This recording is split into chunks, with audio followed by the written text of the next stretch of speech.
Happy Wednesday, everyone. I want to explain the vowel A.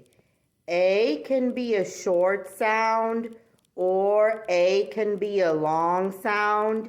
It depends on the word. I want to give you some examples of words in which A is a short sound.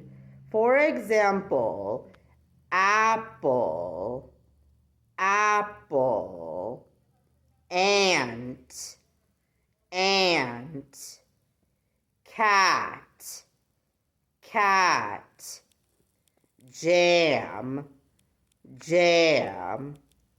I want to give you some examples of words in which A is a long sound.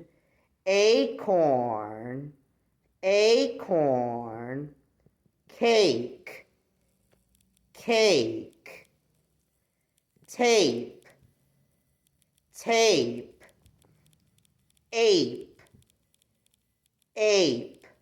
Again, A is the vowel. Sometimes the sound is short or sometimes the sound is long. It depends on the word. Have a great Wednesday. Bye-bye.